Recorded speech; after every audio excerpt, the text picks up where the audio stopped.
As I begin this reflection for the fourth Sunday of Advent, I really want to credit Dr. Susan McGurgan once more for a reflection that has been deeply challenging and helpful to me as I prayed with it during the week. I will link her written reflection in the description below. But most of what I say is taken directly from her reflection. Because there are a lot of reflections that focus on Mary's obedience and receptivity, her quietness, her yes. But Dr. McGurgan pointed out that most of those homilies are preached by men. And there's no denying the fact that Mary was indeed obedient and reflective and receptive, a woman who said yes.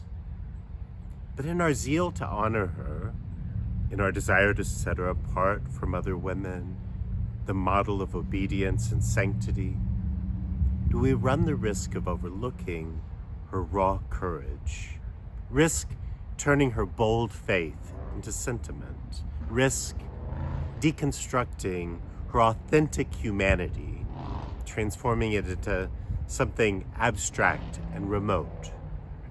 And I wonder, when we place a golden diadem on her head, when we clothe her in silk and brocade, when we picture Mary the Queen, her hands demurely folded, her eyes cast modestly down, do we risk losing sight of her resolve, her heroic embrace of the unknown?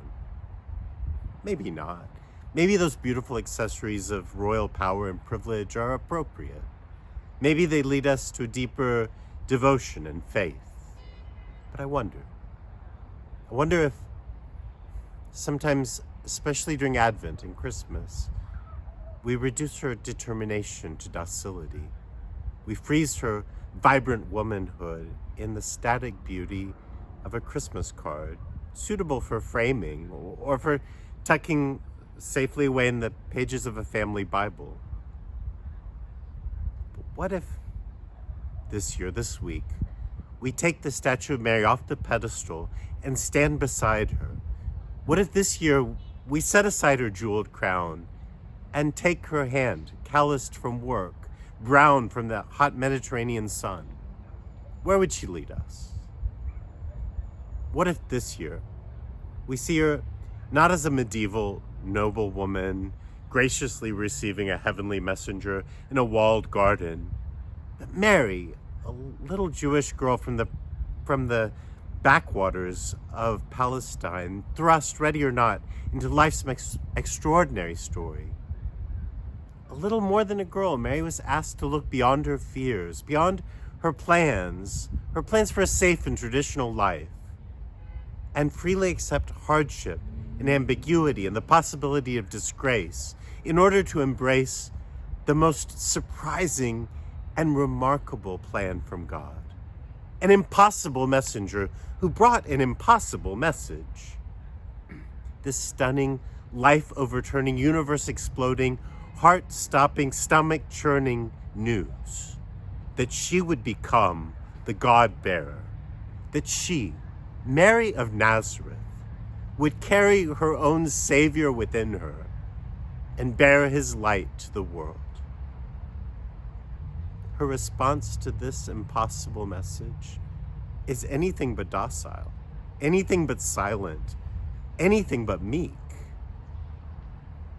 She couldn't have fully understood, but she said yes anyway. She knew that this might lead her into danger, but she said yes anyway. She knew that her fiancé might cast her out, but she said yes anyway.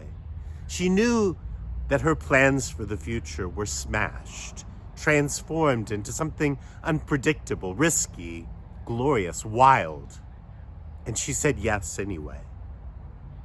She said yes, and then lifted her voice in a song of justice and joy, preaching a powerful word of mercy and hope.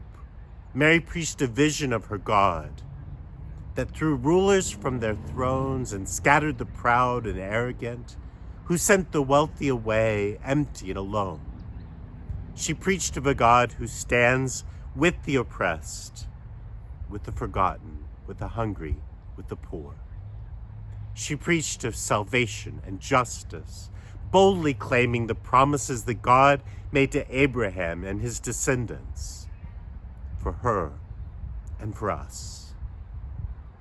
An impossible message led her into unexpected motherhood and a quick flight into exile, and led to a lifetime of letting go and learning the heavy price and the rich blessing of discipleship.